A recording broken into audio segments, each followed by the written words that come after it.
찬송가 176장으로 찬송하겠습니다. 176장 찬송입니다.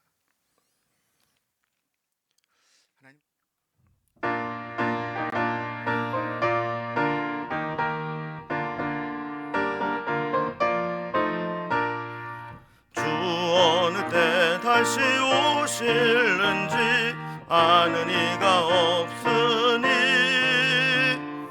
등 밝히고 너는 깨어있어 주를 반겨 맞으라. 주 안에서 우리 몸과 마음이 깨끗하게 되어서 주 예수님 다시 오실 때에 모두 기쁨으로 맞으라. 주 오늘에 다시 오신다면 부끄러움 없을까? 잘하였다 주님 칭찬하며 우리 맞아주실까? 주 안에서 우리 몸과 마음이 깨끗하게 되어서 주 예수님 다시 오실 때에 모두 기쁨으로 맞으라. 주 예수님 맡겨주신 일에 모두 충성 다했나? 내 맘속에 넘칠 때에 영원한 식 얻겠네. 주 안에서 우리 몸과 마음이 깨끗하게 되어서 주 예수님 다시 오실 때에 모두 기쁨으로 맞으라. 주 예수님 언제 오실는지 한밤이나 낮에나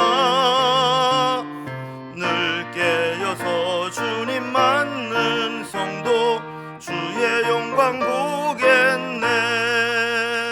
주 안에서 우리 몸과 마음이 깨끗하게 되어서 주 예수님 다시 오실 때에 모두 기쁨으로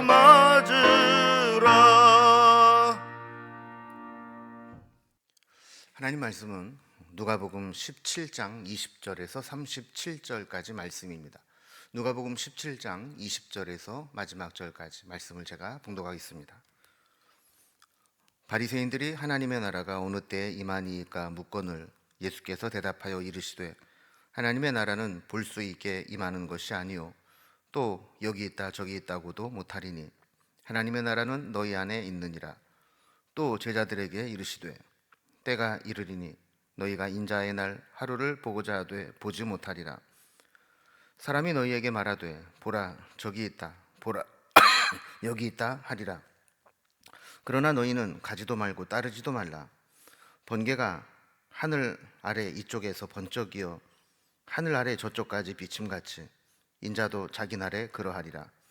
그러나 그가 먼저 많은 고난을 받으며 이 세대에게 버림바 되어야 할지니라. 노아의 때에 된 것과 같이 인자의 때에도 그러하리라. 노아가 방주에 들어가던 날까지 사람들이 먹고 마시고 장가들고 시집가더니 홍수가 나서 그들을 다 멸망시켰으며 또 롯의 때와 같으리니 사람들이 먹고 마시고 사고 팔고 심고 집을 짓더니 롯이 소돔에서 나가던 날에 하늘로부터 불과 유황이 비오듯 하여 그들을 멸망시켰느니라. 인자가 나타나는 날에도 이러하리라. 그날에 만일 사람이 지붕 위에 있고 그의 세간이 그 집 안에 있으면 그것을 가지러 내려가지 말 것이요 밭에 있는 자도 그와 같이 뒤로 돌이키지 말 것이니라. 롯의 철을 기억하라. 무릇 자기 목숨을 보존하고자 하는 자는 잃을 것이요 잃는 자는 살리리라. 내가 너희에게 이르노니 그 밤에 둘이 한 자리에 누워 있음에 하나는 데려감을 얻고 하나는 버려둠을 당할 것이요 두 여자가 함께 맷돌을 갈고 있음에 하나는 데려감을 얻고 하나는 버려둠을 당할 것이니라. 그들이 대답하여 이르되 주여 어디 오니이까? 이르되 주검이 있는 곳에는 독수리가 모이느니라 하시니라. 아멘. 우리는 보통 이제 하나님의 나라 그러면 이제 죽어서 가는 천국으로 생각을 합니다. 그런데 예수님은 하나님의 나라는 이미 시작되었고 완성되어 가는 중이다라고 말씀을 합니다. 바리새인들이 예수님께 하나님의 나라에 임하는 것에 대해서 질문을 했습니다. 예수님은 바리새인에게만 아니라 제자들에게도 이 하나님 나라에 대한 교훈을 주십니다. 사람들은 이 하나님의 나라를 이 땅에서 가시적으로 나타날 것이라고 생각을 했지만, 이 하나님의 나라는 예수님의 오심으로 이미 시작된 것이고 점차 완성되어 갈 거라는 것이죠. 문제는 이 하나님의 나라를 대비하는 사람들의 신앙적 자세입니다. 이 제자의 신앙적 자세 역시 늘 하나님 나라의 완성을 대비하여 준비하며 사는 것이라는 것이죠. 하나님 나라 없이 이 땅에서의 삶이 전부인 것처럼 살아가는 것은 신앙인으로서의 합당한 삶의 자세가 아닙니다. 우리는 이 땅을 살아가지만 늘 하나님의 나라를 준비하며 살아가야 된다는 겁니다.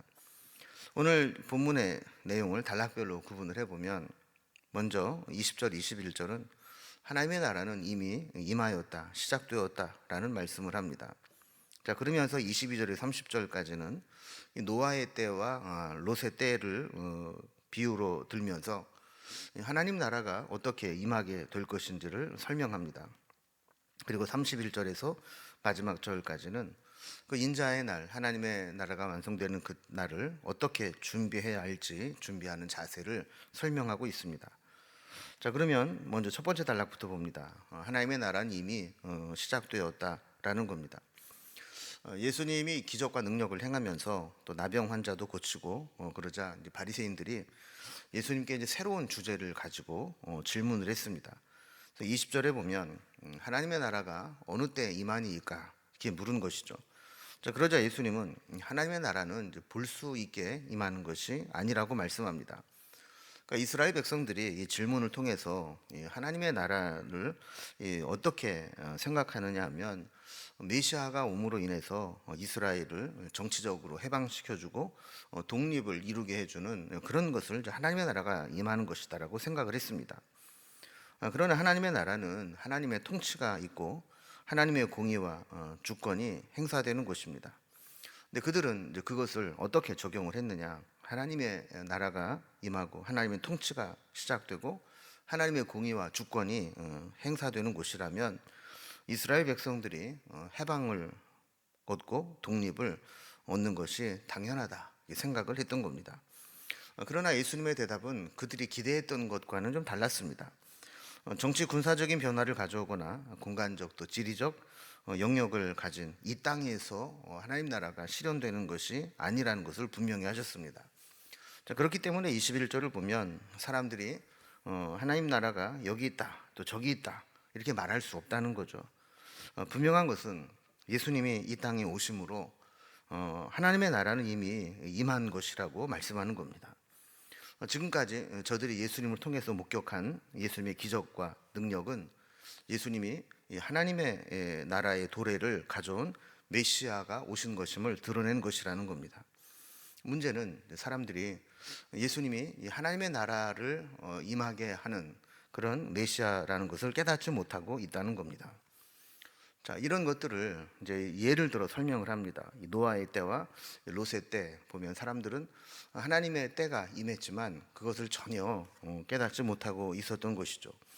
마찬가지로 하나님의 나라도 이미 예수님을 통해 시작됐지만 사람들이 그 때를 지금 분별하지 못하고 있다 하는 겁니다. 사람들은 세상이 혼탁하고 힘들 때 종말과 하나님의 나라에 대한 관심을 많이 갖습니다. 당시에도 이 메시아의 재림에 대한 온갖 추측과 소문들이 난무했습니다. 그러나 22절에 보면 그들이 기대하는 이 현세적이고 공간적인 하나님의 나라는 단 하루도 보고자 하되 보지 못할 것이라고 단정지어 말씀합니다. 그러면서 33절에 보면 사람들이 하나님의 나라가 여기 있다 저기 있다 그래도 가지도 말고 따르지도 말고 관심도 보이지 말라는 겁니다. 자, 그러면 하나님의 나라의 도래는 어떻게 알 수 있는 것일까요?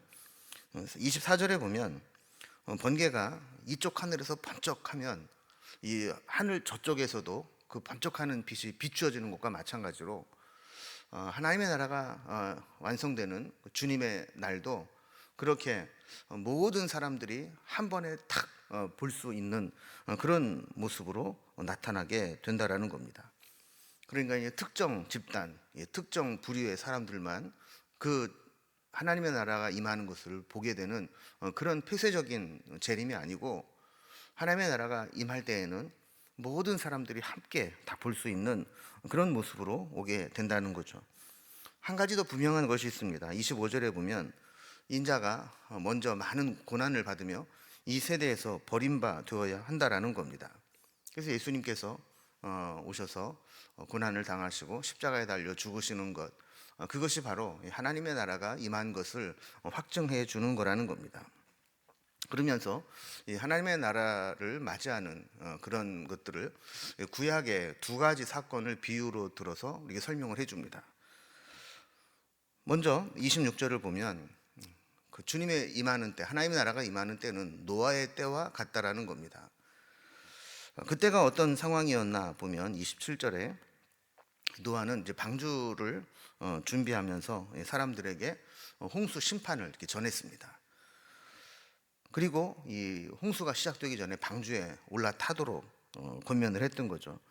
그러나 사람들은 이 노아가 방주에 들어가는 바로 그날까지 심판의 날에 대해서 전혀 관심이 없었습니다. 그저 그들은 그때까지 먹고 마시고 장가들고 시집가고 일상생활을 즐기면서 심판과는 전혀 상관없는 그런 삶을 살았던 것이죠. 자, 그러다가 갑자기 홍수가 나고 방주문이 닫히게 될 때 그들은 모두 홍수에 잠겨버리고 멸망하게 되었다는 겁니다.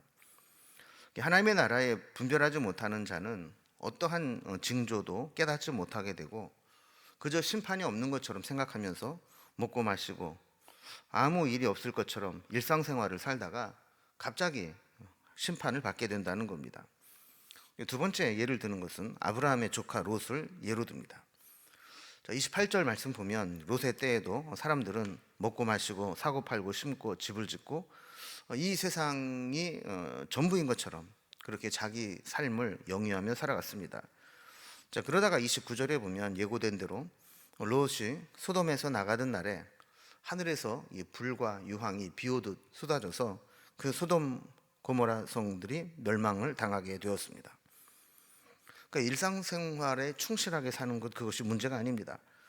그것이 전부인 것처럼 여기고 하나님 나라에 대비하지 못하는 것이 문제입니다. 그래서 30절에 보면 이렇게 단언합니다. 인자가 나타나는 날에도 이러하리라. 홍수가 세상을 집어삼키고 불과 유황이 세상을 덮치던 것과 같이 갑자기 하나님의 심판, 하나님의 나라가 임하게 된다는 것이죠. 준비하지 않은 자에게는 이렇게 갑작스럽게 임하게 되는 겁니다. 자, 그렇다면 하나님의 나라를 우리가 대비한다는 것이 어떤 자세를 가지고 대비해야 될까요? 세 번째 단락은 바로 이렇게 인자의 날을 준비하는 자세에 대해서 설명해 줍니다. 하나님의 나라가 임하고 나면 이 땅에서 소중하게 여기던 현세적이고 물질적인 것들이 아무 의미가 없어집니다. 하나님의 나라와 심판이 시작되었는데 세상에 미련을 두고 있으면 안 된다는 겁니다. 31절에 보면 그날에 만일 사람이 지붕 위에 있고 그의 세간이 집 안에 있으면 그것을 가지러 내려가지 말고 밭에 있는 자도 그와 같이 뒤로 돌이키지 말라 그랬습니다. 그러니까 심판이 시작되었다는 것을 느끼게 되었을 때 이 세상의 세간, 집 안에 있는 어떤 귀중품 이런 것들의 마음을 두고 그것을 찾으려고 들어가지 말라는 겁니다. 32절에 보면 롯의 처를 기억하라라고 말씀합니다. 롯과 함께 소돔을 빠져나오던 롯의 처는 다 가지고 나올 수 없었기 때문에 아마 일부분만 챙겨서 급하게 소돔을 탈출했을 겁니다. 그런데 심판을 피해서 나오는 중에 미련이 남아서 그 소돔을 향해 뒤를 돌아보다가 그만 소금 기둥이 되고 말았습니다.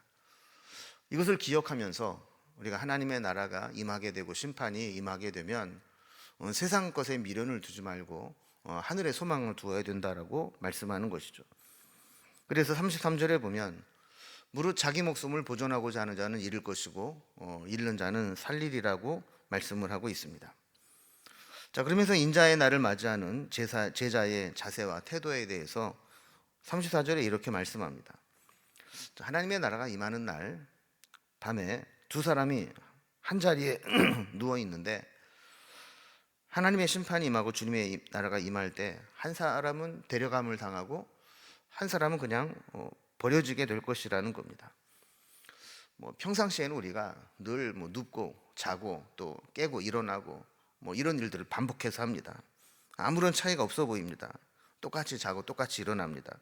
그런데 하나님의 나라가 임할 때, 심판이 임할 때 보면 하나님의 나라를 준비한 자와 그렇지 않은 자는 선택과 유기라고 하는 유명한 신학적 명제처럼 누구는 택함 받아서 올라감을 당하고 또 누구는 버림받아서 이 땅에 남겨지게 된다는 겁니다. 35절에서도 같은 예를 듭니다. 두 여자가 함께 맷돌을 갈고 있었는데 하나는 데려감을 얻고 하나는 버려둠을 당할 것이라는 겁니다. 이 맷돌을 사람이 이렇게 돌릴 때는 이게 무겁기 때문에 혼자 돌리지 못해서 이 두 사람이 함께 잡고 이렇게 맷돌을 돌립니다. 그런데 심판이 임할 때, 하나님의 나라가 임할 때 보면 그러다가 어떤 사람은 같이 돌리다가 데려감을 당하고 한 사람은 그냥 혼자 남아서 버려지게 될 수 있다라는 거죠. 자, 그러자 37절에 보면 이렇게 선택과 유기가 일어나는, 심판이 일어나는 그 장소가 어디냐고 묻습니다. 심판의 장소가 어디냐고 묻는 것인데 그들의 마음은 만약에 하나님의 나라가 임하는 심판의 때에 그 장소를 알 수 있다면 우리가 그곳을 피해서 안전한 곳에 있겠다라는 겁니다. 그러나 심판의 날에 안전지대란 없습니다. 이 예수님께서 아주 오묘하게 대답을 하십니다. 죽음이 있는 곳에는 독수리가 모이느니라. 독수리는 평소에는 이렇게 늘 하늘을 맴도는 것처럼 보입니다. 그러나 이 땅의 어딘가에 먹잇감이 되는 주검이 있는 것이 발견되면 이 독수리는 그것을 놓치지 않고 쏜살같이 내려와서 그 먹잇감을 취해 갑니다. 하나님도 하나님의 때에 하나님의 나라에 데려갈 자와 버려둘 자를 놓치지 않고 구별하시고 늘 지켜보고 계신다라는 겁니다. 죽음과 같이 영적으로 죽은 자들에 대한 심판은 정확히 시행될 것입니다. 오늘 말씀을 정리해 봅니다. 성도는 비록 이 땅에 살아도 하나님 나라를 소망하며 살아야 합니다. 일상의 삶에 충실하면서도 긴장하고 하나님 나라의 임함을 분별해야 합니다. 이것은 눈에 보이는 것으로 분별할 수 있는 것이 아닙니다. 늘 깨어 영적으로 분별해야 됩니다. 오늘 주신 말씀과 같이 우리는 언제나 이 땅을 살아가고 있긴 하지만 늘 하나님의 나라와 하나님의 심판을 대비하는 삶을 살아야 할 것입니다. 오늘도 우리에게 주어진 시간들, 이것이 끝이 아니다라는 생각을 가지고 하나님의 심판의 때를 준비하며 살아가는 우리의 삶이 될 수 있기를 주님의 이름으로 기원합니다. 기도하겠습니다. 하나님 아버지, 세상 사람들은 하나님의 나라가 이 땅에서 이루어질 것이라 생각하고 눈에 보이는 현세가 하나님의 나라를 가져다 줄 것이라고 기대하고 살지 모르지만 우리는 하나님의 나라가 하나님의 심판과 주님의 재림과 함께 다시 시작될 것을 믿습니다. 비록 이 땅에서 이 세상을 살아가고 있지만 마지막 때 하나님의 심판이 임하고 나면 주님의 앞에 선택받아 들림받을 것을 믿고 그날을 준비하며 살아가는 우리의 삶이 될 수 있도록 인도해 주옵소서. 비록 우리 눈에 보이는 것이 현세의 물질적인 것이라 할지라도 그것이 전부가 아님을 깨닫게 하여 주시고 하나님의 나라와 하나님의 심판을 늘 기억하며 살아가는 우리의 삶이 되게 하여 주옵소서. 오늘도 우리를 인도하실 주님을 바라보며 예수님의 이름으로 기도드리옵나이다. 아멘. 각자의 기도 제목들로 자유롭게 기도하시겠습니다.